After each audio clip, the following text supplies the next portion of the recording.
Oh, we lost Oh, Steve. we lost Steve. Oh, Steve's gone. I shouldn't have criticised the campaign. Yeah, you've upset him now. I've really upset him. He's gone off. No, that's seeing the joins. I think that's what did it, Martin. Hang on, what's this? Yeah, I've got an incoming torpedo.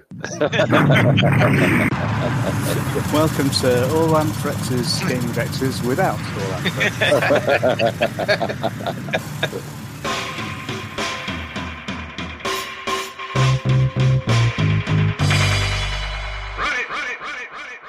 Hi, this is Steve, and here are some more of my gaming vexes.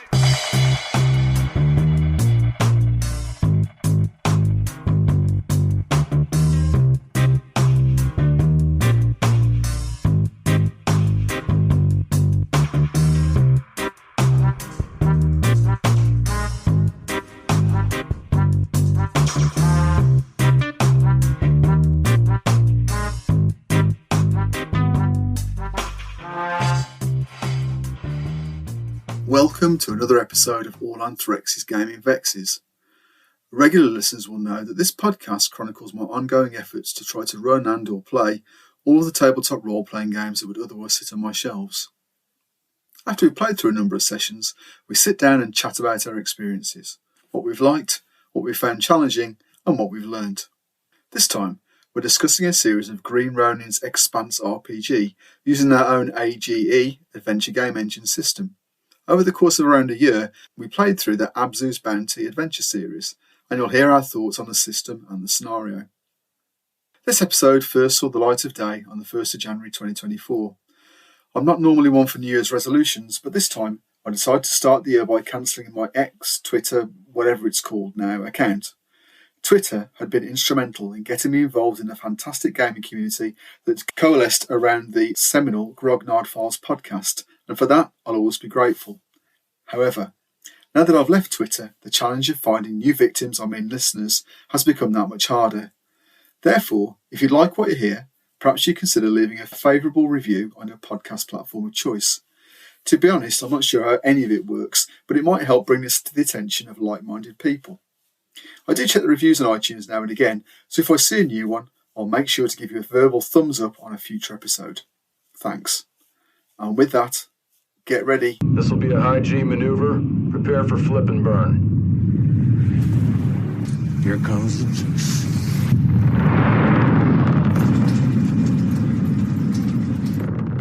So let's just do the normal thing. Who are you? And if you're in the Expanse, what character would you be? Hi, I'm Neil Benson.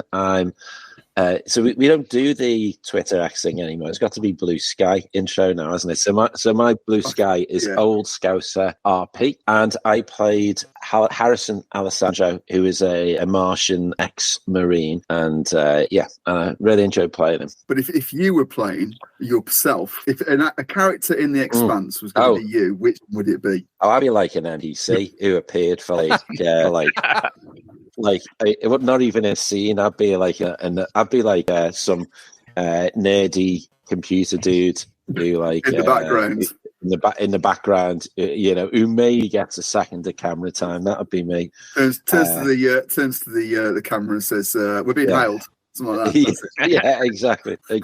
I'm Matt Thomas, Clownfist at Blue Sky, and still residual X Twitter, whatever you want to call it. And I was Dr. Norman Dale, a human living in the Belt, possibly discredited doctor and researcher. There was possibly about it, was it? But in the Expanse for reals, I'm not sure who it would be, to be honest. I'd probably also be some peripheral background character, I think, not wishing to blow my own trumpet. Or Holden, yeah. Holden, one of the two. One extreme or the other. Yeah, I'm Neil Hopkins, Thermal Satsuma on Blue Sky. In the game, I was Zavi the Belter, who was a jack of all trades. In the Expanse book and TV series, I think I'd be the nerdy botanist guy who's just trying to get on with his life somewhere and everything goes wrong around him. Oh, yeah, what's his name? Prax. Prax. Yeah. I liked him. Yeah, he was good. Yeah, he was great. He was cool. There you go. That's a cool character. We like that one. Martin. So in the game, I was Skelmer, who effectively was Naomi Nagata And that, I suppose, that would be a good character to be. But I suppose if you think about the character from the Expanse, I would have most liked to have been, in the sense of my favourite character, I think it's Ashford. Oh yes, I just think he's great. He's absolutely a really cool, sort of slightly cynical character. Yeah, liked him. Came through at the end, all good. Yeah, I was surprised at Neil B. You didn't pick Amos. So. Yeah, well, as a character, I'd like to play. Yeah, possibly, because I think he's very similar to Harrison Alessandro, or Harrison Alessandro was similar to him, I guess. Yeah, maybe it makes a differential between your actual self and your in-game self. Yeah, I mean, me as a who probably would end up shooting myself in the foot if given a space gun. You know, I'm probably not like a space gun. Love it. Yeah. A cosmic catapult. Yeah, absolutely. So obviously I run the game, and if I was going to be a character in the Expanse, I would be. Do you remember the medic who got killed in episode 3? The one who got the shed. Do you remember him? Shed, oh yes. Yeah. That'd be me. So, with a railgun shot through the yeah. That's it. All done. Yeah. Okay. All right. So so the Expanse. I mean, I suppose it's just worth reflecting a little bit on background in the Expanse. So I started watching the TV series when it first came out on. Was it Netflix or was it? Amazon? Something. Netflix first. Yeah. Yeah. Had a bit of a weird sort of history in terms of getting made, didn't it? Really, I think probably took me a couple of goes at the first season to get into it. But then when I got into it, it was like, oh, this is amazing. So, I mean, for me, it used to be that Babylon 5, remember that? Was the best TV series, science fiction TV series. But it's now been overtaken by The Expanse. I absolutely love it. I thought the TV series was great. I went and then read the novelizations, which go past the TV series to its ultimate conclusion. If you haven't read The Expanse to the end, I'm no spoilers, don't worry, no spoilers. But you've got to read it to the end.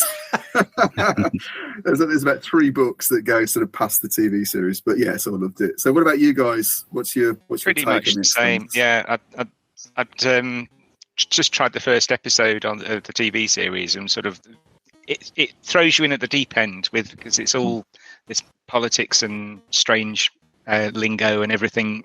So it's all thinking, oh yeah, this is interesting. And as you get more into it, you get into that background setting. And then I was the same as you. I picked up the books and was like, yes, I raced through to the end. And they're saying, how are they going to do this in the TV series and finish it in one season? But yeah, it's a shame they didn't really get to finish the last 3 books. But I can see possibly why, because it goes into the. There's a jump in time, isn't there? Yeah. So yeah, but anyway, so I think it's one of those few TV series where they actually finish it within, and it's good. It comes to a conclusion. It makes sense within the TV series. But anyway, what about you, Matt? Similar. Watched it. I think it might have been a recommendation from one of the other grogs to watch The Expanse, and the TV series is absolutely superb. And picked up the.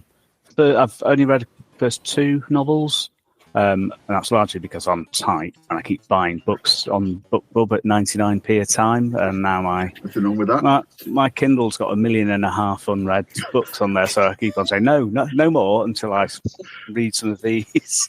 Yeah. So I've heard of this no more, but I don't accept it as a premise. So So I started with the TV series. I'd never heard of the books, and I came to the books quite late. I think I'd watched the first 4 series, I think, before I started the books.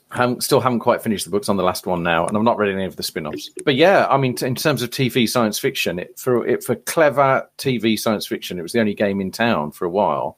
Yeah. It still doesn't beat Battlestar Galactica. Apart from the last season of BSG, which is just even nonsense. that I was prepared to accept. So it's still not beating that, but it's probably coming in second in terms of kind of quality, serious, like middle to highbrow kind of sci-fi drama. Yeah, so really like it. And because I think it was character-led was the main thing, wasn't it? That's what propelled it along. Because although it was all politics and big themes, it was still character-led at its heart. Yeah, absolutely. Yeah, well made and well acted. Well, I've only watched the TV series on Amazon I don't think I've got the same kind of background in sci-fi TV shows and so on that everyone else seems to have. Like Babylon 5 passed me by. I was kind of, I watched some of it and I thought it was a bit like, and I was just like, didn't watch that. I've never really been into Star Trek. I like Star Wars.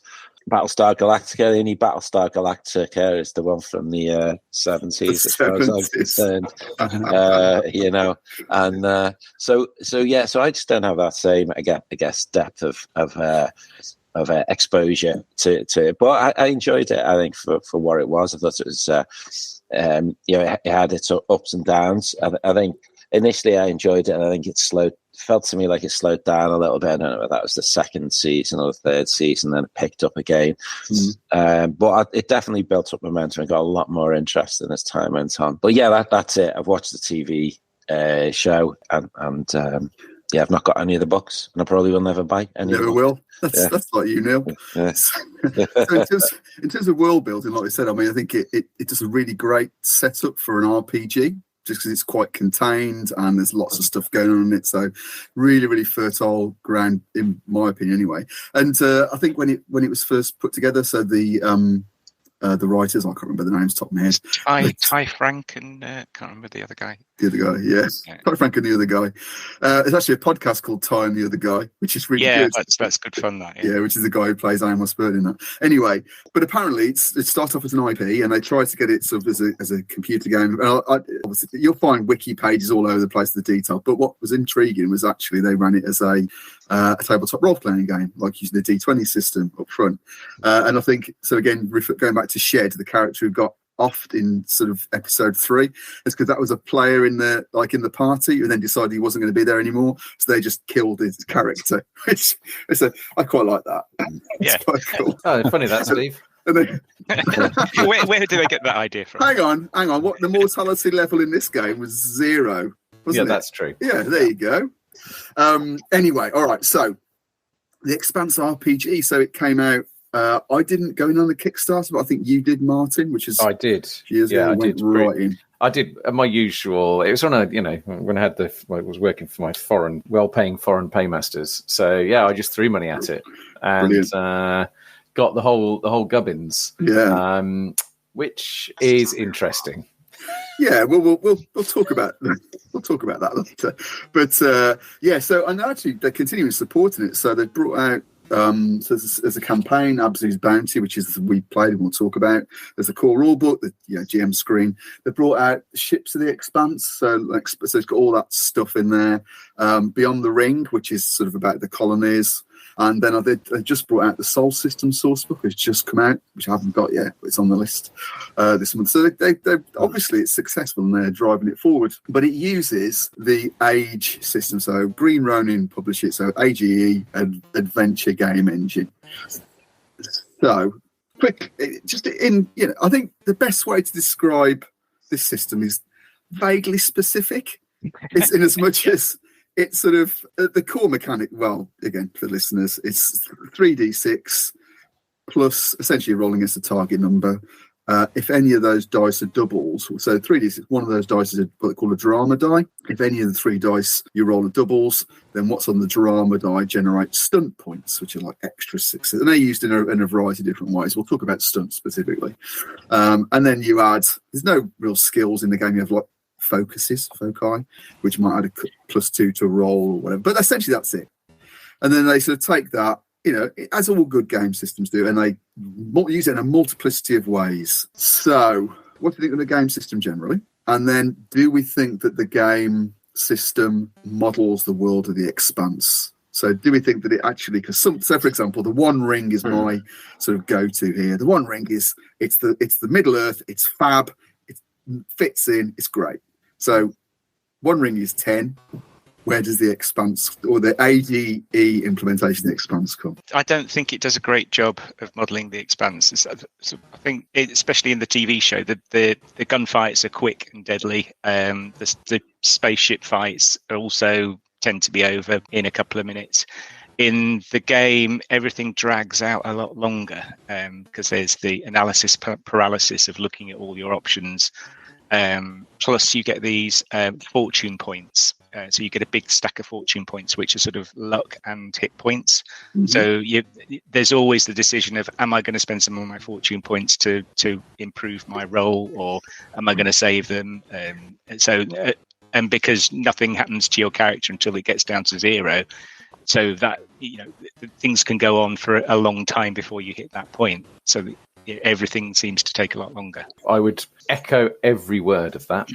I think you felt immortal. Like, there was no jeopardy, I don't think, in the system. As long as you had enough fortune points, you could pretty much stave off everything. I think there was a lot of problem with that. But in terms of mirroring the Expanse, I think the only kind of Expanse-specific thing in the rules is the churn, which I'm not sure how much you use that, Steve. I kept forgetting it. Okay, I even wrote it on a big card called the churn.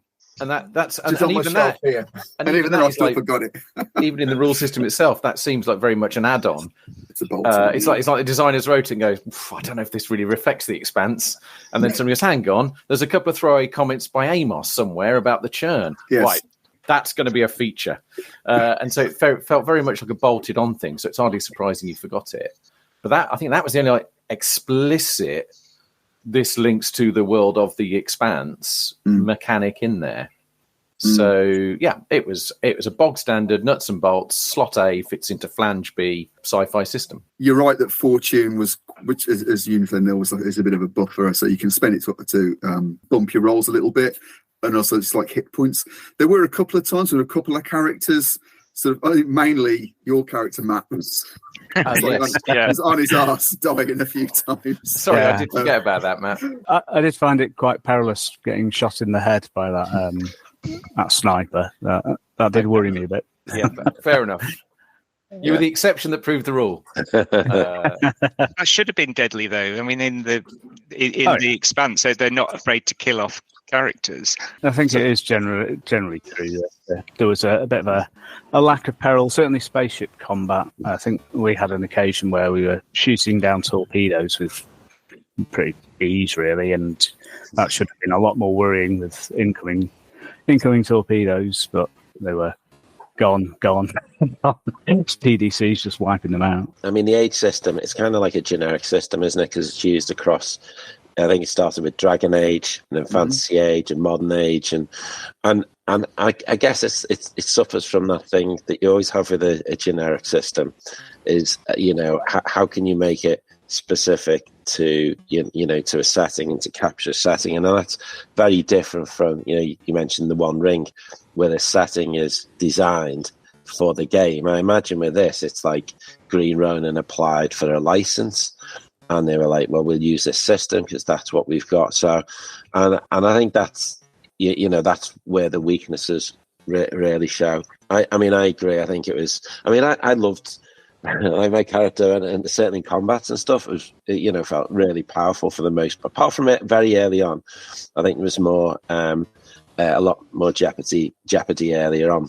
But I think after we got some experience, we all became it felt really tough, and there wasn't a lot that could touch us. But then I think conversely, if you go back to your point, Neil, about in the shows, and I guess maybe in the books, it's I don't know how you measure that lethality and that intensity of action, but certainly in the shows, it is very deadly. But if you have that in a game, then I mean you're in my territory, where you kind of you're in Neil's playground. Yeah.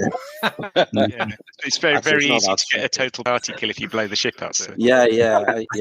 Absolutely, or one shot kills and so on, which I think is really exciting. But because character creation was quite involved. I don't think it's not one of these games where you just say it'll take you 15 minutes to create a new character and away you go. It's not against the dark level of complexity, is it? I mean, it's like it's moderate, and there's a lot of tables to roll on. The decision but we did have a session 0, and I think in that couple of hours we'd mostly created our characters. And of course, that's you explaining the rules and how things work and so on. But still, I think if you get explaining the rules, like you did on this podcast.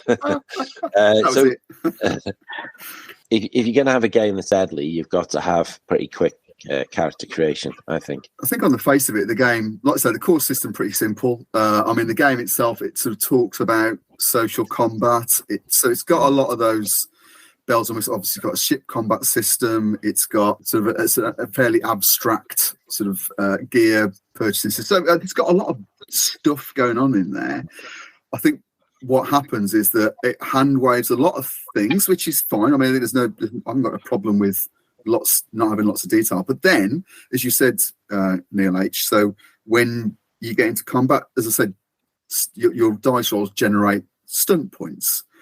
And then that's when you get into, you've got these long lists of different stunts you can do. So, for example, you might spend 2 of your stunt points in combat on, I'm going to get some of my fortune back, or I'm going to shoot twice, whatever it is. But because there's so much stuff going on, that's when everyone goes, oh, what do I do? Do I want to move 2 meters to the left and then shoot round the door? And then it just slows to a crawl. I mean, it seems to me like, and this is probably my experience, but like Traveller combat, when we tried to do it in Judge Dredd, it's all great, and then you hit combat and everything slows to a crawl. I would have thought that getting 6 stunt points, that should be, yes, we're going to win the fight straight away, but they tended to be just a few extra points of damage. It didn't feel that particularly dramatic or doing a cool stunt. It was just like a little boost rather than. A lot of them created other things then you have to track, which slows things down further.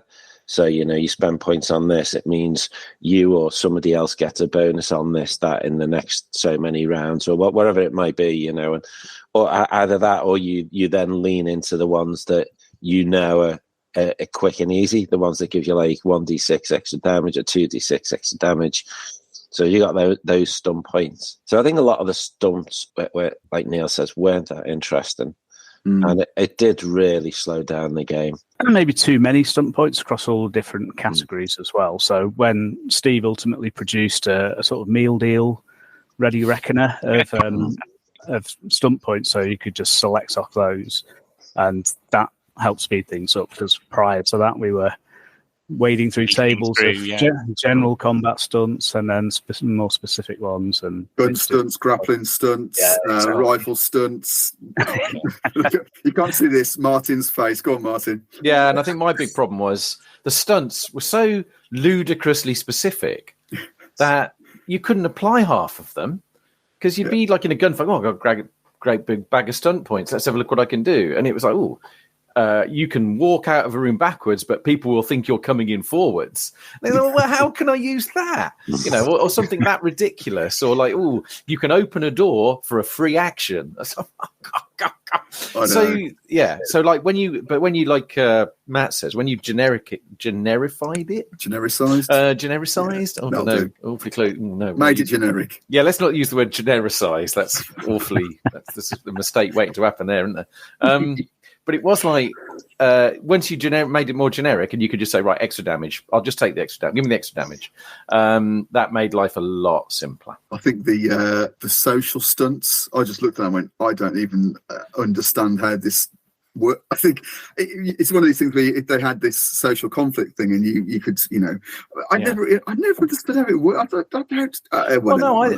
So I'm going to disagree a bit, because I think the social, if take out the stunts, the social combat thing, I think is something the Expanse does really well, because it gives you stakes, and it says, like, if you stuff this, when you're trying to impress somebody, if you mess this up, they're going to start hating you. Yeah, their attitude shifts, and that can have in-game consequences. So I really like that, and I think that probably that would be my. And I might have said this elsewhere, actually, but I think that would be the bit I would take out of the Expanse. Is I think they handle social combat, the age system. Handle social combat really well. Yeah, maybe I don't handle social combat as a GM. No, you did, Steve. On the few times we did it, you did it really well, because it was that thing like, you told us, they're standoffish towards you at the moment, and you need to shift. So we had to make some rolls to try and make them so at least we could. There are at least two ways of doing social combat. There's the one we taught, which essentially is like an attitude ladder, which is up and down, and then there's a whole other one which is you're trying to turn this person to your side. Yes, therefore you're going to make a grand gesture Okay, but that often thinks, well, actually, that grand gesture is almost an adventure by itself. It's that longer term type setup. And I just, again, vaguely specific is the term I use for the Expanse. So, I mean, the Expanse is a background, brilliant, love it, fantastic, it's great, it's got loads of potential. I think it's I think it's certainly a setting I'll return to. If you were going to run the Expanse yourself, what would you choose? I would probably, I think, look at something maybe like Everyone from the Barbarians of Lemuria thing system, because I think that would give you enough. And the system's really simple, fast, combat's fast. It may be a bit, I don't know, maybe it's a bit on the too heroic because you have like hero points to submit. I don't know. But I think something like that. I mean, I guess it's 2d6, a fixed target number. I suppose, I don't have Traveller, but I guess Traveller's the obvious one, isn't it? But let's go with that, Expanse. I've never really thought about it, Steve, to be honest. So, Everyone. There we go. Traveller is the obvious one, but I would probably think about Savage Worlds for sort of fast, furious for the combat, and maybe abstracting out some of the ship combat as well. I mean, the chase system instead of they sort of had a bit of a chase system in terms of range bands, didn't they, with the Expanse, but it never really worked very well. And torpedoes were a nightmare. Yeah, the Expanse. I'd go for Alien, I think, because that's got the sort of hard sci-fi thing, but it flows quite quickly. Yeah. Maybe tone down the stress mechanic in it, because they didn't seem to panic that much in the show. Yeah. But everything else would fit, and there's also the space horror stuff with the proto-molecule monsters, which would fit in with that setting as well. That's a really good show. I hadn't even thought of that, to be honest. So yeah, good one. Well, I'm pretty much with Neil on this because I'd written down Coriolis, Year Zero engine again. You got darkness points, which would work for the churn. You do have fate points, which would work for getting out, making sure your character gets out of a tight spot. Combat, pretty fast and furious. Yeah, I think it's all there in Coriolis. That's a really good idea. I mean, I was with you, Matt. I was thinking very much about Savage Worlds, but things like limiting the number of bennies you get in there. But yeah, I mean, I think I haven't played through spaceship combat in Alien, so I don't know what it's like. I mean, I know there's a system in there, but I haven't used it. Interestingly, someone did do a Foundry system for Babylon 5 a while back, which used the Alien as a base. Only runs in version 7, I think, unfortunately. So I'll have to go back and have a look at that. But it looked really good. So no, I think that's a really good shout. I do have another thought, actually. Now I've had a moment to think about it, which would be something like Stars Without Number. Might be a good fit for it as well, which system-wise is much more my kind of thing. But that's that supposedly has a good, it's good for handling all kinds of sci-fi. I think that's probably what I would look at if I was going to run it. I think the fact that we can suggest multiple different systems and you could see any of them plugging into the Expanse and actually doing equally as good it's not a better job than the Age system is I think that says a lot, doesn't it, really? But no hate, though. I mean, some people love AGE, I'm sure that's great, but whatever. I suppose where things like, if you're trying to get a system to fit the Expanse, I mean, what would you say are the key features of the Expanse TV show that you would need the system to emulate? Like, what are the bits from the Expanse you want the system to really get right? I think the social interaction stuff's really important, like the relationships between the characters and having some mechanical expression. Yeah. I'd definitely say that, and I would say spaceship combat, which is different from other spaceship combat you see on TV sci-fi shows. So I think if you can get those two things right, and I don't think Coriolis would need a bit of kit bashing. But if you can get those two things right, then you've got the Expanse. And I think there was Age does do, like I say, social combat reasonably well, but spaceship combat didn't feel like the Expanse, like Neil said, like Matt said, didn't feel like the Expanse spaceship combat. I think because we did it so infrequently. We did it infrequently because it didn't come up that much, but also it was a real pain in the arse to do it. So. In defence of the system, it must have been at least reasonably good on the basis that we continued playing it for over a year. Well, we did. If you recall, probably about halfway through, because we were playing. We'll talk about Abzu's Bounty in a second, but we got halfway through, and I went because I thought, God, we're going to spend another year playing this. Do we really want to invest our time in playing it? And you guys came back and said, actually, you were enjoying it wasn't. I don't think it was the system so much. It was the game itself. And I think we'd missed quite a few sessions and sort of dragged on. Yeah, but I think anyway, so I think maybe we can talk about Abzu's Bounty. So so we talked about stunts, talked about alternative systems. So again, the campaign that's probably the series that's published by Green Ronin is one called Abzu's Bounty. So I say it's a bit of a around the solar system type. Let's go to different places, meet the cool people sort of meet some of the cool people in the setting, and chase proto-molecule, because let's face it, that's what it's all about. And we did, to be honest, we did deviate from the story quite a lot. But what did it feel like from your perspective as players? Was it engaging? Was it? I loved the sort of conspiracy plot line that we were unraveling, and you'd find it was like the classic Cthulhu campaigns of you go somewhere and you dig into a thing, and then you find a clue that points you to somewhere else, so you take off and travel across the solar system. And one thing I really liked in that was that for each of those journeys, you'd have your interlude scene, so you do something on that couple of weeks that you're on the ship, that you interact with another character, or you do some research, or you train. And those scenes were always, I felt, I can grow my character through those. So I like that aspect of it. Yeah, I think actually it's something we missed out on the system side. Interludes are pretty cool in as much as they're not overly mechanical, but they, as I said, they do just provide a bit of a focus in characterization. I mean, I enjoyed it. I thought it was it was definitely engaging. I think there was a few points where I was like, okay, why are we coming here again? What was it? What is it? Whose side are we on? What are we doing? There was a few moments like that. That's probably more. Who am I shooting? Yeah. That's what you were really thinking, wasn't it? More of me problem than an adventure problem. And I think the proto-molecule thing, it was like really important at the start, and then it seemed to take a back seat as there was loads of other stuff going on. And we did kind of have this like nemesis from a relatively early stage, I think, which was although we didn't get to engage with him until much later. But I think there's a lot of really nice set pieces, and some of the scenes were really exciting. So overall, I really enjoyed it. Yeah. Maybe I'm going to just strike a slightly sourer note. I did love it, obviously, because I kept playing it, but where it was really good for me was when, and I think this is why you play an IP role-playing game, we got to interact with the big wheels of the Expanse universe. So when we were talking with like Anderson Dawes or Fred Johnson, that's when I kind of really liked it, because, Steve's Anderson Dawes accent was impeccable. The only accent I could do, apart from surprisingly impeccable. I mean, I would have never even attempted that, Steve. So I was amazed. I've watched The Expanse too many times. So I was in awe of it.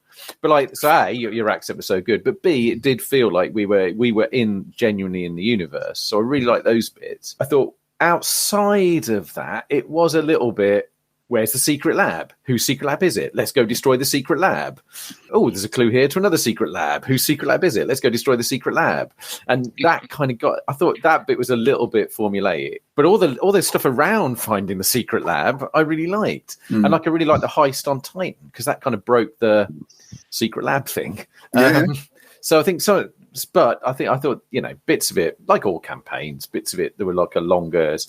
And I didn't really get the shift to when we started looking for that missing ship sort of thing. Yeah. So I thought that was a bit, I think maybe like Neil. Which missing ship was that bit? Just remind me. With the two brothers. And yeah. And I think that's I think that's chimes with Neil, where he says, because I think that's where the proto-molecule dropped out the story. Yeah. And you kind of lost the MacGuffin at that point. And so I thought that was a bit disconcerting. So generally speaking, yes, but like you could sometimes see the joins. Yeah, I sort of echo Martin's comments there. It felt most expansy when we were out on the belt meeting with Johnson and making friends and enemies. Well, maybe not friends. Definitely bridges behind us. But other bits of it did seem a little bit sort of not railroady as such, but they did have quite a linear progression of, raid this base, raid this base, raid this base, and trying not to get slaughtered either in the process or on the way. But yeah, I think we subverted things now and again as well with a bit of acts of piracy that weren't expected, so that was fun. So it was good. I thoroughly enjoyed it. There's definitely a lot in it. I think I've taken more notes in this than anything else I've played in the last couple of years. Yeah. Yes. Just trying to keep track of all the clues and the contacts. And I think we did. And again, that's when it got quite interesting. I think it was when we did do stuff that Steve sort of said, well... All I was going to say about the actual scenario itself was, it's the downside, I think, of playing published scenarios. Well, first of all, they always, and again, it's not a criticism because I've never written one of these things, and I'm never going to. So, what the hell do I know? But, and rather than but, it assumes the players, not the characters, the players going to do certain things. And so, right at the very start, when you were on that hall, Abzu's Bounty, and you were being attacked, or these pirates are coming in, okay. In the game, or in the settings, the pirates, they get onto the ship, and then they, blah, blah, blah, and there's this whole other thread that happens after that. You guys went, oh, F that, we're going to blow the pirates up. And then had this completely harebrained scheme, and I went, right then. Of course, I have to have a clock, you need to get certain number of successes. And then you could proceed to roll like demons. Essentially, I said, if you get X number of successes, more than a pirate ship. Yeah, so essentially what happened was he just went down this completely different route, which is fine, and that's all good. And in a sandbox, you can do that. It's not a problem. But I think in this one, there were, it is meant to be a bit of a tour of the solar system type setup. And so, it was quite railroady, the way I read it. So, which is why, when I had we had a little bit of a hiatus, I said, actually, is this engaging enough from a player perspective to really want you to? But also, and obviously you guys came back and said, we want to carry on. Probably because you'd invested so much time in it, thought, we might as well finish the thing off anyway. But I think if I was going to run Abzu's Bounty again, I would probably rip bits apart, and I think we did anyway because you had to just to get him back on track. But it's again great fun to play. Very engaging characters. Norman Dale with his, his thing about collecting soft hard mags from the... I think you'll find that the Vintage Arts magazine. his rhythm pamphlets. And of course, Alessandro's thing about just more firepower all the time. That was really good. I loved Xavi's always trying to build up black market networks and connections wherever he went, and then proceeding to fail most of the roles to be able to do it. So, I've got this vision of him going to bars, just standing there going, any OPA terrorists in here? And everything's getting really quiet. And then Skelmer with his, her podcast. What was it called? Sasuke, exactly. Sasuke, Dr. Loda, yeah. But no, so it was, it was great fun to play. So, conclusions then. I think system, not great. Background, pretty cool. So would you guys at some point be willing to revisit the Expanse? Probably with maybe using the alien system I'm thinking about now, actually. Yeah, I mean, definitely play it again. Yes. So look, I love the setting. So absolutely. Yeah. I'd play again. I'd like to do something on the planets beyond the ring with the alien system. So you're landing on these weird planets with weird creatures and weird monuments and exploring those. I think that's so in the Beyond the Ring supplement, it's actually got a whole thing there for running colonies, like a sub game. I haven't even read it, of course, but because it wasn't relevant to the game. But that's all in there. So you could. But again, there's probably loads of games that do sort of colony type stuff. But no, I think that'd be that, because I mean that is a big part of the setting, is that whole sort of Beyond the Ring expansion. But the interesting part of that bit of the setting is that obviously the ancient spooky alien monuments are great, but it's the politics about discovering them. Yeah. So, and it's a bit, it felt very much like a sort of colonial thing, like British Empire circa 1780. You know, you're going out and you're finding these things, and there's a big how can we make money 19th century, something like the scramble for Africa, maybe. So you're going out and you're getting these lands, and then there's a big argument about who actually owns it. The people that were there first, and that's the people with the biggest guns, I think. That's and the flag. But that's the expansey bit, isn't it? It's the kind of that's the Expanse spin on finding mega structures.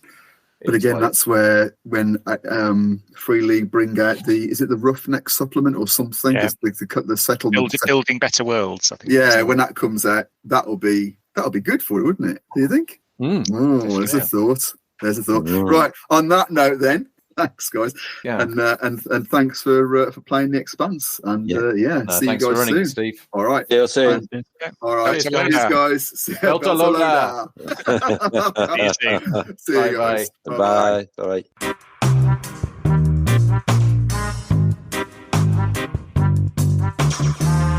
Thanks for listening to another exploration of my gaming vexes. If you've got any thoughts you'd like to add to what you've heard here, or a gaming vex of your own you'd like to offer up for discussion, you can get in touch with me on Blue Sky via @allanth.bsky.social or via Discord as allanth.vex. Until next time, may all of your games be free of vexatiousness and be excellent to each other always.